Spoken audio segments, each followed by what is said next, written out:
Hi, I'm Paul Verschoor, and together with my colleague Fernand van Siemens, we are speaking today with Alexander Nuyken about the role of collaboration in the emerging area of digital health. As partner and head of the life sciences sector in strategy and transactions at Ernst & Young, Alexander leads mergers and acquisitions in pharmaceutical, consumer health, and medtech areas. We're meeting for the second time now, Alex Nuyken. And now in the follow-up discussion from our first interview, we would like to look at a bit more detail at the question of digital health, developments in digital health, and what it really means for the notions and questions around collaboration.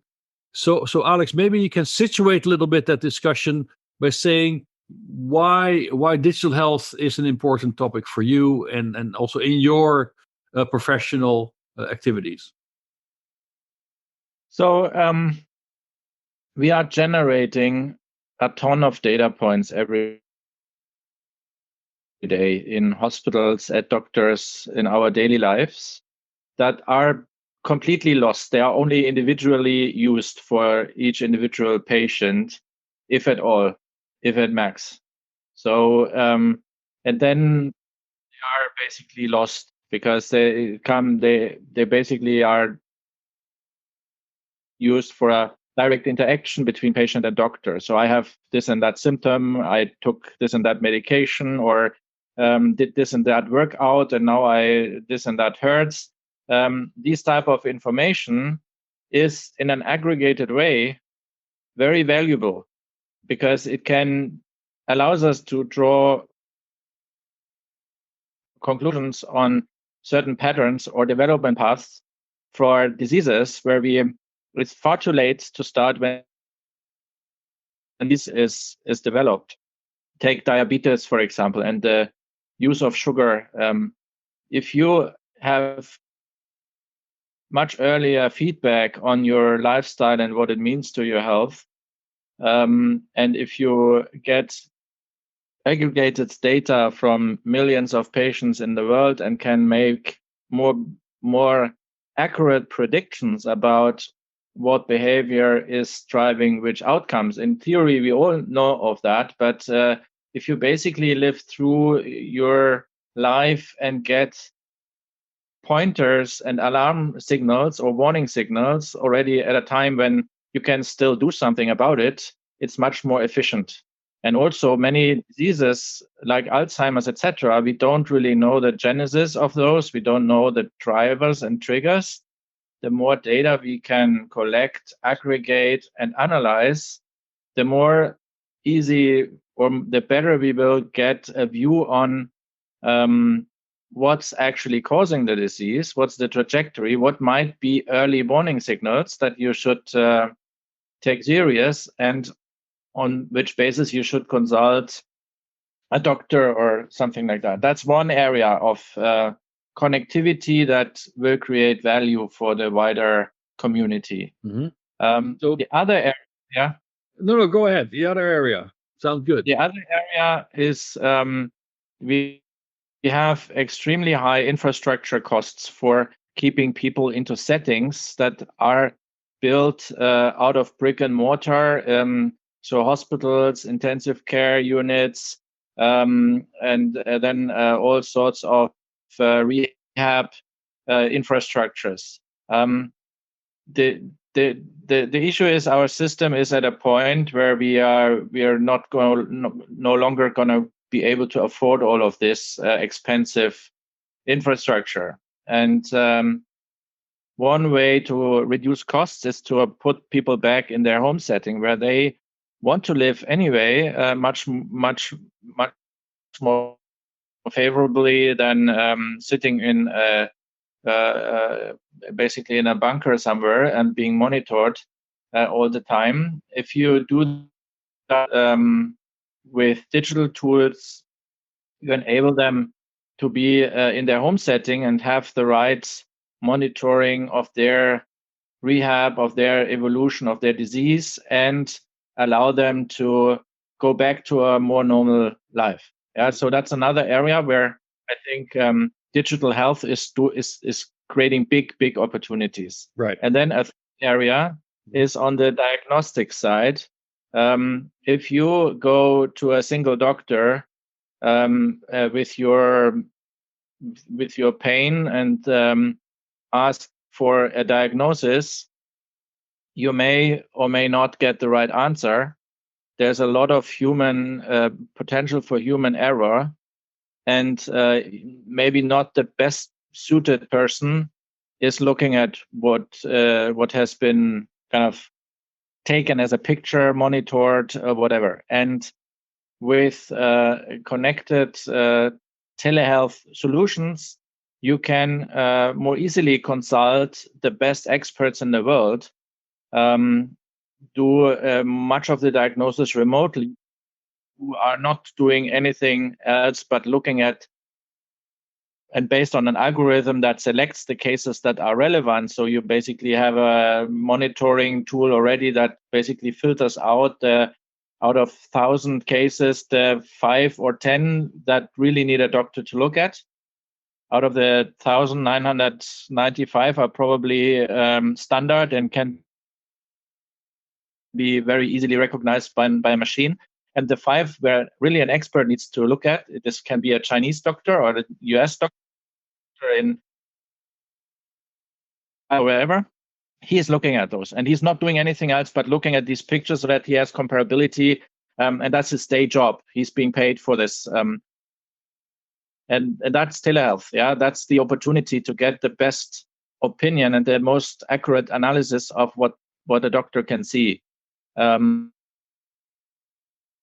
are 3 areas just exemplified where I see value created for the patient, for the community, by reducing costs, for the medical development of the medical knowledge to address diseases better. Right. So, Alex, I feel there's a little connectivity issue. I don't know if you noticed.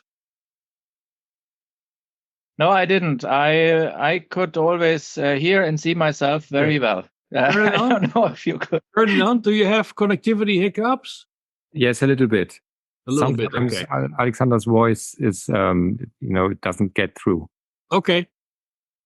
Fine, but Alex, if there's something on your side, you can you can do. But okay, we move on. Okay, so there's 3 areas, right? It's basically big data, right? That on the one hand, then we have at-home treatment and diagnostics, telehealth, right? So this is also a little bit, if you want, the ambition and dream of digital health. But for each of these 3, do you have actual examples where this dream has been realized in a substantial way? Yeah, I think, in each field, this is already something that's not just kind of 10 years out thinking. This is already existing. Yeah? So in telemedicine, for example, or telediagnostics, such tool exists. So there are players who do this. It's just not yet fully established practice. There are some hurdles to take. Number one is, first of all, the hurdle of we do what we are used to. So technology advancement is not coming through if doctors are not willing to adapt and innovate the way they deal with their patients, or they do their business. Call it business. It is somewhat a passion, probably also, or there needs to be. Otherwise, it's not successful. But anyway, the other aspect is that in COVID we saw a boost in telehealth. In a sense that there has been many more applications or many more treatments being done remotely, prescriptions being made remotely, and things like that. So there was an increase. I don't recall the number, but it was clearly more than double-digit growth. So probably in the more than 100% type of growth and in that area. So I don't want to point to specific names in terms of this is the single company that is doing it, But if you look at the collaboration that, for example, J&J and Apple have on the applications of the Apple Watch, that you can actually get medical grade information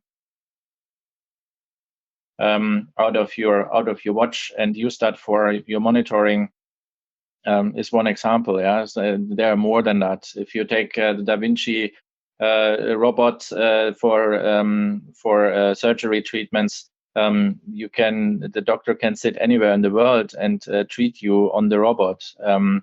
In particular for very complex and complicated operations where you cannot bring the patient to the doctor. This is a very interesting way to get the patient treated with really laser sharp accuracy. Yeah. So you have I've seen this tool myself. I looked at a Da Vinci, and it was demonstrating how it operates. It's really fascinating. You can really millimeter precisely make cuts and everything. So it's really super sharp. Now I can't hear you. I actually know the Da Vinci very well. I've also used it. But we have this development in digital health. It's also, if you want, disrupting the current organization of how health is provided. So how does that change? I mean, does it bring in new stakeholders in the process? And how are these stakeholders in the end, if you want, motivated to participate in that process? Yeah, of course. I mean, this is clearly at the frontier of innovation, and also at the frontier of sectors. So there is the sharp distinction between healthcare and tech that's getting blurry. Yeah? So there are new players entering the health universe. You saw Amazon and Google entering the space, Apple being interested in the space. So the tech players, Microsoft having a lot of life science activity, really genuinely interested in the space and developing their business case for it. So you have lots of players that you would not naturally associate in the first place with health and the health sector are coming into play, and they want to play in this field big time. So that's clearly a shift. The classic pharma players play their role. They are interested in particular when it comes to new payment or reimbursement models for their drugs. If you are outcome-based paid by the insurance, so if your drug is really only reimbursed when it helps the patient, you need to have tools to monitor the patient health and confirm that robustly to the payer organization. So you need to demonstrate that this medication prolonged the life of the patient, or I mean, it's easy to prove if it cured the patient, but in many cases, cancer treatments are not a cure, but just a life prolongation. Mm-hmm. And how do you monitor that? And how do you prove that your drug was the cause for that? And yeah, these kind of questions. But then, let's then zoom in. For instance, in some sense, you want to change medical practice, and that means you have to overcome the habits that now are in place in terms of treatment guidelines, the training of medical staff, and so on, which might give you an inertia in actually managing this reorientation towards digital health. So how do you get that community on board in this process? It's all about education and the right incentives. It's easy to say, it's hard to be done. Yeah. So education starts in a med school and in the practice year, etc. And doctors usually do as they are trained. They even use the devices they are trained on. That's why medtech players are very keen on getting medical students using their innovations, because that's then how you start the life cycle of the product, because until their retirement, they probably stick to that device in doing their treatments.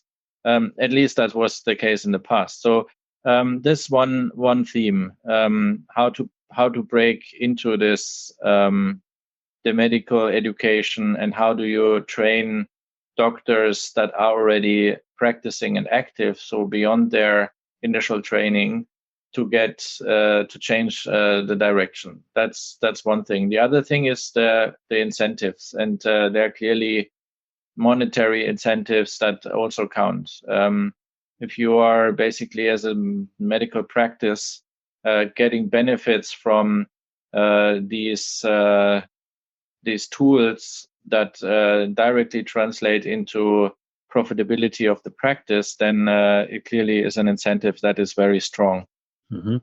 But now, on the other hand, so when we spoke last time about collaboration in your broader business environment, you emphasized very much this notion of goals and motivation. But in some sense, now you seem to emphasize more this idea of, okay, let's bring up a new generation because the current one is actually already lost for this purpose. So is goal setting then not anymore an option? It is. The goal should be for anyone in the medical profession to treat the patient in the best possible way, and ideally cure his disease or prevent him from getting the disease. So that's part of the purpose of the medical profession. So anything that can be brought under that definition of the purpose of what we are doing should be already considered. And then I think the next step is really to get alignment between the goal of making the patient's life a better one with what the doctor is actually permitted and incentivized to do from all the environment around it. Is it too burdensome and complicated on the data protection side to actually get into this? There are no lawyers. They are scared of these heavy lifting on the legal side. Then the easiness of use. So there are no technicians. They don't really necessarily understand the device or the technology or the software, what it actually does and how reliable it is. I think that is one other element where you need to get their buy-in. So make their life as easy as possible and make it for them as beneficial as possible. Mm-hmm. I think that's the other element. And so first of all, it needs to have proven positive impact on the treatment. Second, it needs to be beneficial and easy to use and beneficial to their. But you're saying for those stakeholders in the medical profession, this idea of higher quality of care would still be a relevant component in getting their buy-in. It's a component. I think it is. I truly believe that that's the majority of the medical profession is genuinely willing to improve the lives of their patients and better the outcome of their treatment. Absolutely no doubt about that. But it also needs to be made easy and be facilitated by the organization or the system, because what we too often have is scarcity of resources, constraints in terms of willingness to support this type of innovation, because it's not regarded as valuable by the reimbursement system. They are not getting paid for it. Why should they do it? This are all blockers and obstacles. Yeah. But now at the other side, also another stakeholder group you mentioned are now the patients. That as opposed to going to the hospital, you want them to stay at home. And now they get interfaced to interventions and monitoring and diagnostics through technology. So how do you get them to go along with that, because they might say, well, I prefer to speak with a human being directly, physically at the hospital. Yeah, and that's interesting to see that we had this COVID effect. Yeah, so people did not want to see a doctor physically, but they wanted to get medical advice. And here the solution came in. Yeah, so and once this is a little bit with like with Amazon shopping or other things. Once you're getting used to it and you see this is easy, I just click on a few buttons and then I get next day my delivery. The same applies to other things in life. So people will not go back to their previous behaviors, sitting in a waiting room at the doctor's for 2 hours in order to get an appointment, but rather do it online and get it more easily with less burden. You don't need to drive through the city. You're not sitting in a room with all sorts of coughing and sniffing people who are severely ill, and you get more sick out of this waiting room than you entered it. That's not what people want.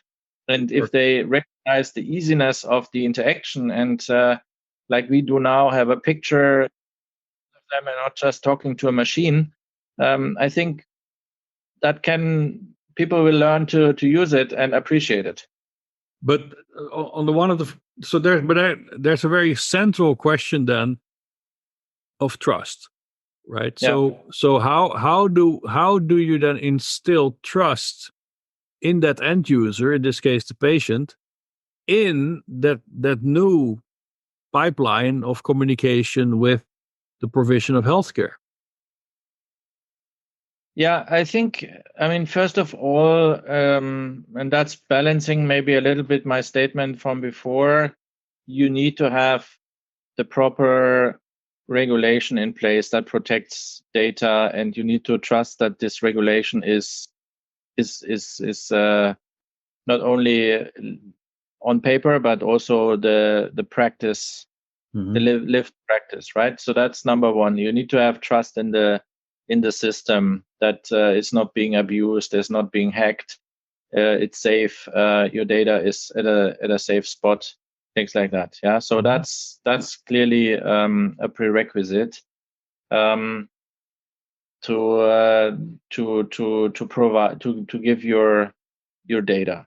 Yeah, and then the second point is that people are willing to contribute to medical development. So I think a lot get hooked up with the fact that they are not only providing their own data, but this is for a higher good. So there's medical advancement that's being enabled through that. And second, they are getting something back on the long term. That's a little bit the quid pro quo. So if I get my data points, if I'm a diabetic, for example, I share my data points on my disease development. Maybe in 4 or 5 years' time, this aggregated data of millions of diabetes patients and their life cycle in terms of disease development may have positive impact on how I'm going to be treated, because we are much smarter around the disease and we have much better predictability of next steps and intervene more early than we usually do, because normally when we intervene today, it's simply too late to fix it. So you can just kind of try to keep the status quo, which is already an advanced disease state. However, if you talk about trust, it will move also not so much towards, do I trust the person with my data, but more, do I trust what now this machine is telling me to do? Yeah, that's the other thing. But interestingly, I have the feeling that people need guidance, in particular in territory where they don't know what to do. So in particular when they are ill and they are looking for guidance, and the doctor is usually a trusted person, but my sense is, and I might be wrong, I haven't basically had personally the experience, but my sense is that people are also taking orders from a computer if it tells them this is now the right thing to do. For example, there are digital health apps that you use for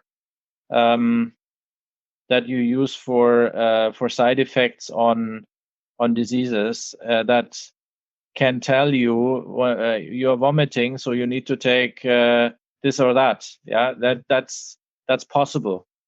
That's a simple algorithm that sits behind it, and that exists. So people would actually follow that.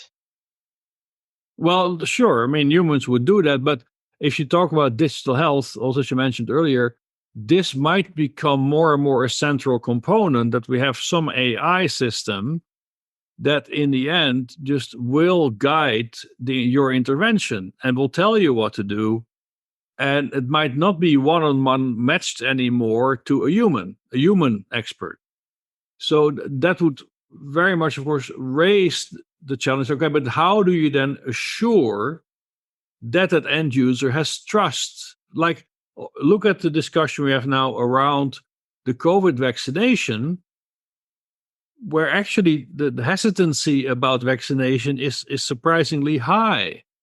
So if we already, and it is also very easily manipulated apparently, because we only have to hear one story about a 0.001% risk for blood clots, and there goes 1/3 of your population, even in educated populations like Germany. So trust. Now, if you want to advance this digital health agenda, do you believe that instilling trust can actually be managed in a coordinated and rational way? Yeah, it's a good question. I think it's very situational, right? So if you have cancer and you know that your options are you don't do anything and live for another 2 months, or you at least try alternatives, you're probably in a different situation and have a higher willingness to try whichever hands comes to you, to try to pick it. If you are in your normal life not ill, or not, at least not diagnosed with anything, and have your habits and your kind of lifestyle and etc., you probably don't listen to someone who's telling you should not smoke, or you should not drink, or you should not whatever, because simply it's pleasure, it's fun, and you don't you don't think of the end. But once you got the cancer, once you got your liver disease or whatever it is, then you start, oops, I need to change something and I need help, and I trust now whoever is telling me what I should do. Yeah, the expert at least. Right. I believe, but like for many complex technologies, we have certification schemes and ISO standards and whatever. So would you think that would be sufficient to assure trust? If we say, okay, here you have an AI system, it will tell you what to do, and it is certified by the European Medicine Authority. I don't think that is the stamp of trust that makes the difference. Okay. It lives with the examples, the use cases, the conviction that others are using it, that I know they have good experience with it. Let me try it too. I think that you need these examples. You need to bring it to life. Trust cannot be imposed by a stamp. Okay. But still, that's what we do with many complex technologies, right? Airplanes get certified. Yeah. And of course. But I'm not saying we should not certify things. I think we need standards, and they can be implemented with this level of certification. But that itself does not create trust. Sure. Okay. So that's what it's a necessary condition, but it's not sufficient. So what would be sufficient then? What would be the magic transition to assure trust? I think a big is understanding. So you need to find a convincing and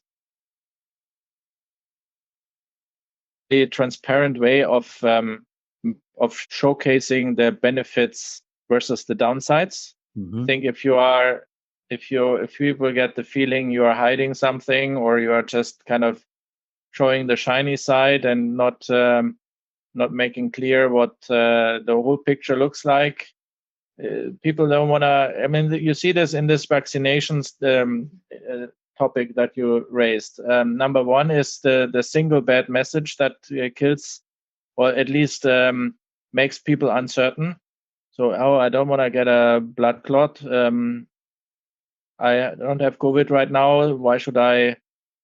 The risk is high perceived, even if it's not high statistically. But if you are the one you're getting it, you probably say, why did I then get into this? So I think that's one thing. And the other one is that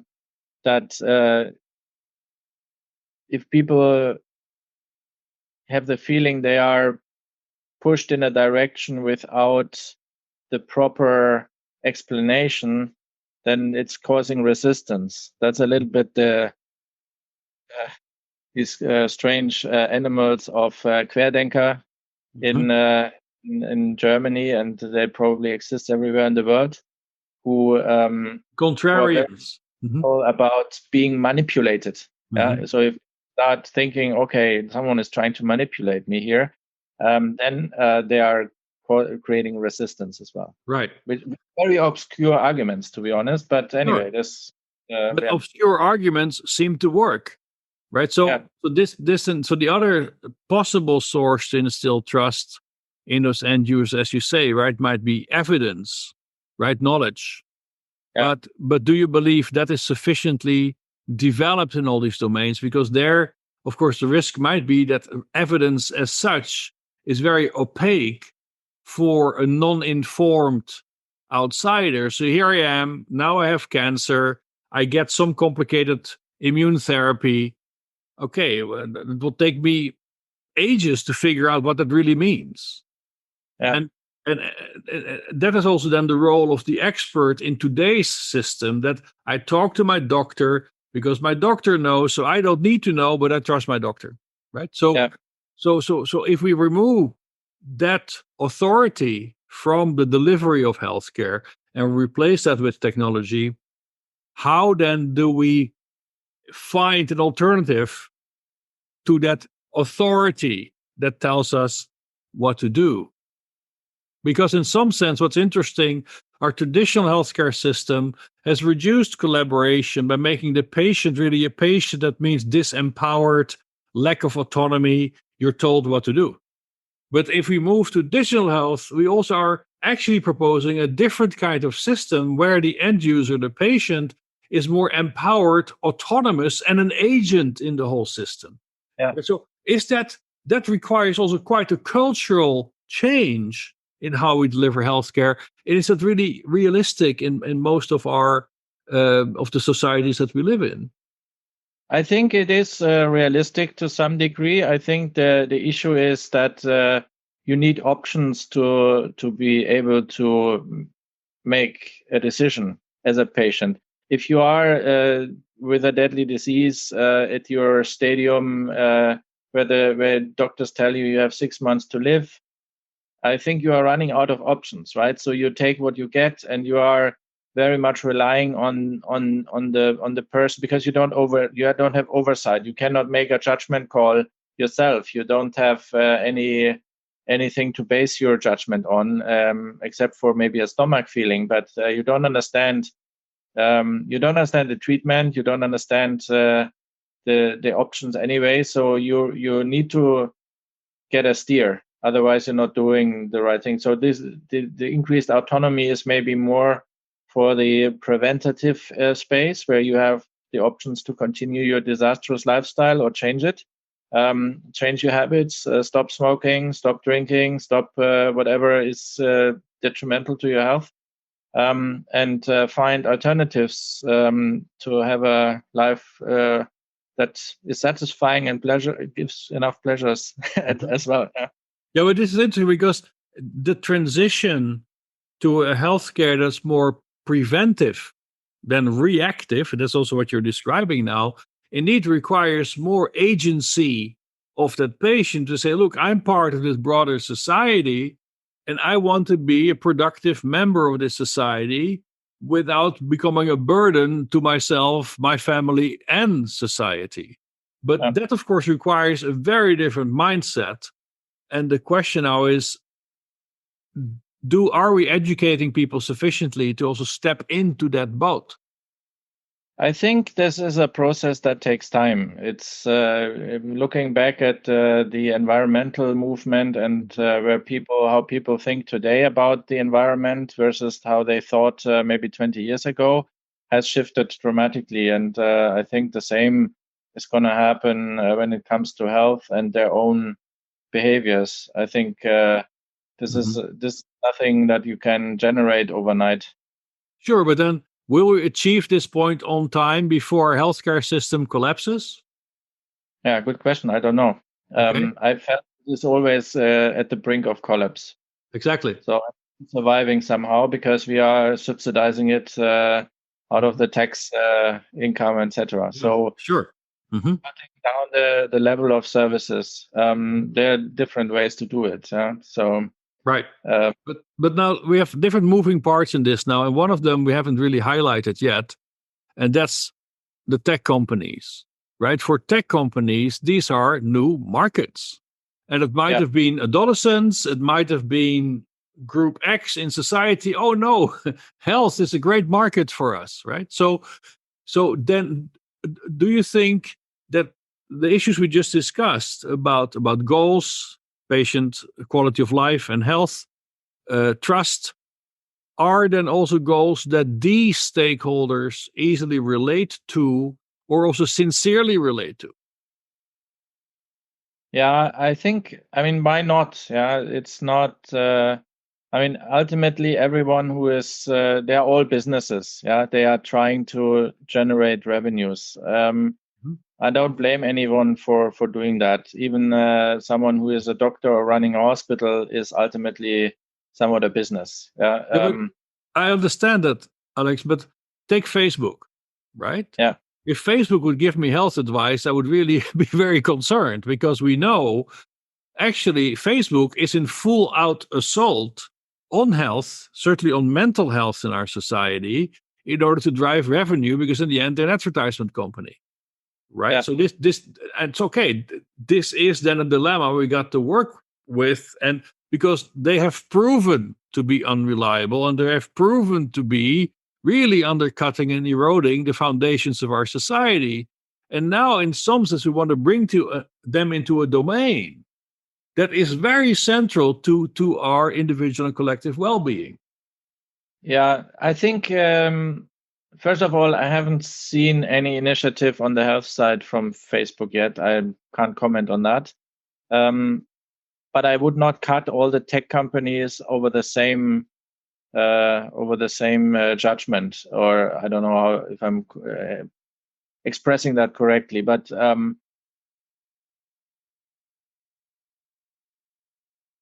there is a lot of good that anyone who has access to data, to health data of patients or whatever it is, and using that in the right way can contribute. And I don't really care if it's coming from Google, which is also an advertising company to some degree, or if it's coming from something that's being built from scratch. But if you look at the pattern that people are using, or the search words they are using when they look for health advice, etc., I think there's a lot of information that we can gain from it. You're not getting the right answer from Google. That's not what I'm saying. Yeah. So don't Google if you are sick. That's making it worse. Mm-hmm. But No, there's a lot of information that we can gain from what people are looking for when they have a certain disease. Yeah, but I think that's super helpful. Sure, but if that information is with Google or Facebook, you're never going to get it unless you pay for it.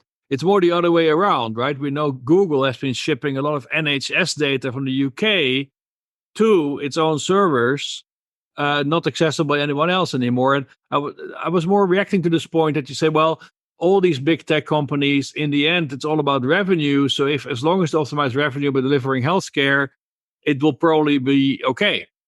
And at least that's how I took your answer. And that's why I wanted to push back to or challenge that a little bit by saying, well, this has not always worked out so well, right? Because they make revenue.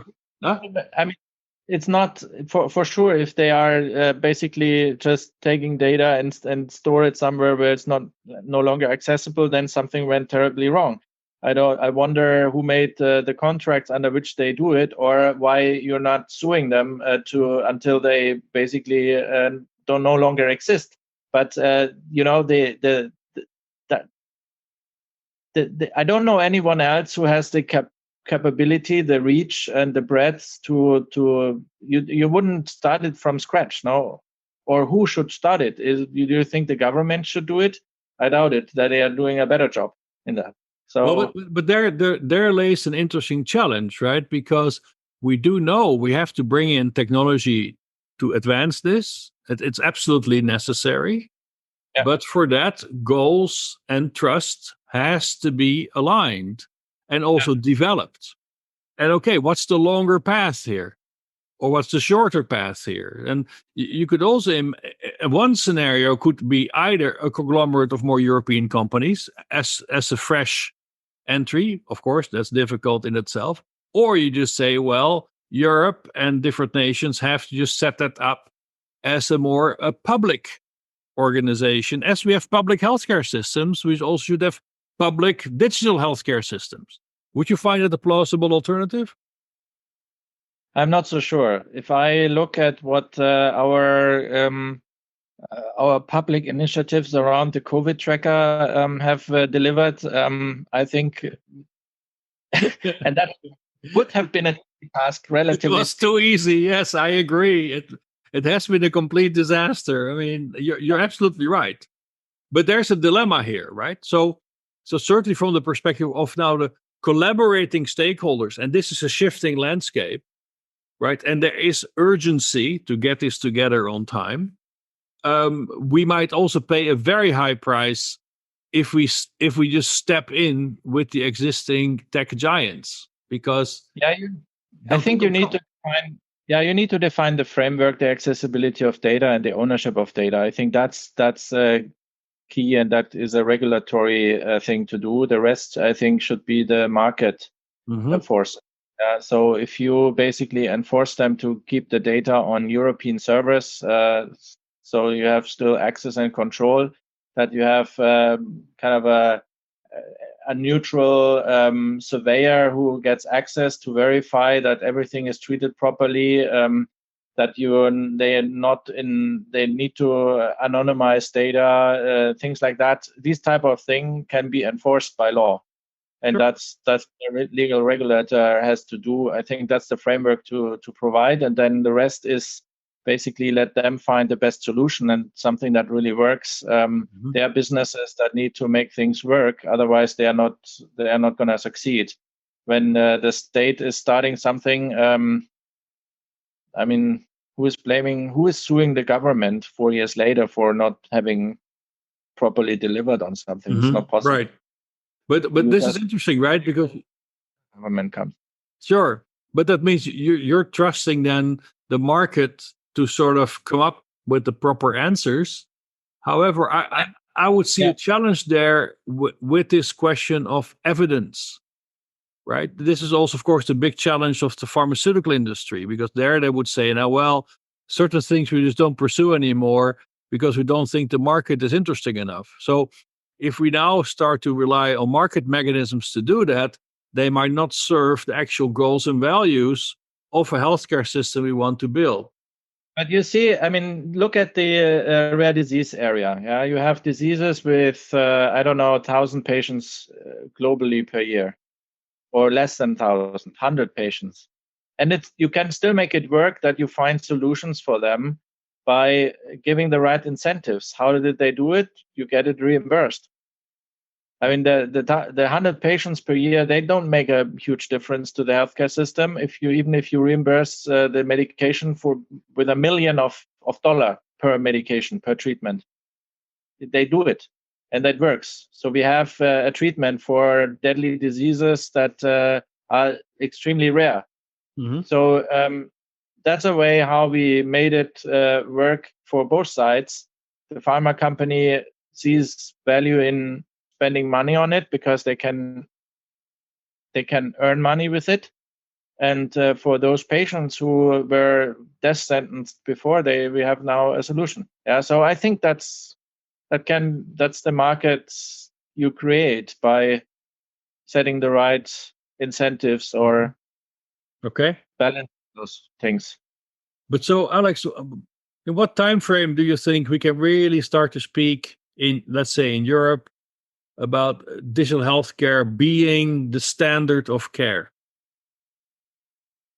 Oh, the standard of care, I think we are still some way out. An evolving digital health ecosystem we can observe already today, and I think there are big learnings out of the crisis and some heavy advancements that will remain valid even after COVID. Mm-hmm. Is our daily news flow. And I think it's an accelerator. So we definitely, I would say, over the next 5 to 10 years, we see dramatic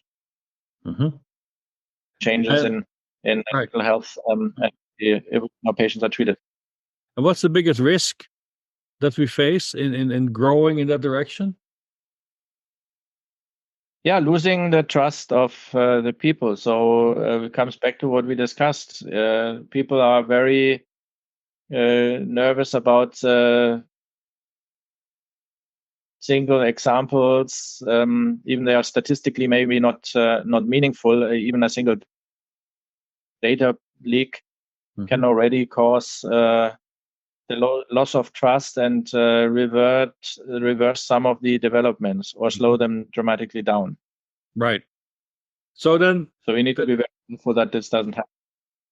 And how would the stakeholder landscape then shift by the time we're there? So how many of the stakeholders that are central now will have fallen out of the boat by then? Let's say hospitals, right? We might not need that many hospitals anymore, or centers, health centers, because everything is moved to that home context. Yeah, I think there definitely will be a shift, but we will not get rid of hospitals at all. They need to adapt to this new environment. I think it also allows them to get more efficient. So more predictability on how long patients stay, better manageable workflows in the hospital that allows them also to become more profitable, because that's the other part of the equations. Hospitals are, at least if they are not part of a bigger group, rarely profitable. They are usually loss-making. And we need to solve that. Otherwise, the system, I mean, we can only afford this to some extent. Yeah. Ultimately, the system is at the brink, as I said, of collapse. And would you expect that this also will have a measurable impact on life expectancy in Europe? It definitely will. Definitely will. I'm pretty sure there's impact. No, but I mean, life expectancy is growing, and I'm pretty sure it will further grow with, in particular, prevention and change of lifestyle that can only be steered through early monitoring, through big data collection, and through better learning about what behavior has which consequences. Right. Ferdinand, would you like to add something? You have a question? Well, I have a maybe question that picks up on something that we discussed before, just a new sort of angle on this adoption issue. because maybe let me just briefly come back to that. Because you said, well, the doctors, they need to have the right incentives to adopt these new technologies, and that in general they care for the health of their patients. I'm just wondering whether there could not be more resistance from the doctors for two reasons. I mean, one possibility of these new technologies is that it will make a lot of doctors redundant, right? So if you don't have to go to a doctor, maybe you just look into a screen and the camera can detect your health status or so, then maybe you don't need to go to the doctor. And so there might be instrumental reason for doctors to resist these kind of technologies. And the second point is, these technologies, they could also threaten, in some sense, the self-image of the doctor. I think you like to have this competence, right? And if a machine is making a prediction that is not consistent with your own expertise, so to speak, not consistent with your own opinion, maybe then they will also resist because it somehow undermines them, or they don't trust it because it's not what they thought, but actually the machine might be much better than the doctors. I was just wondering whether you could briefly comment on this. Yeah, definitely there is this notion of doctors may be redundant, or we may need less doctors for certain things. Taking, for example, standard diagnostics tools, so reading out the pictures of an MRI or a ultrasound diagnosis, and then a computer making taking over a lot of that job by pre-selecting or filtering the pictures. That is something that's being discussed. My sense is that doctors that recognize this rather as an opportunity than a threat will be the ones that are more successful, because they will adapt this earlier. They will be more, they can treat more patients.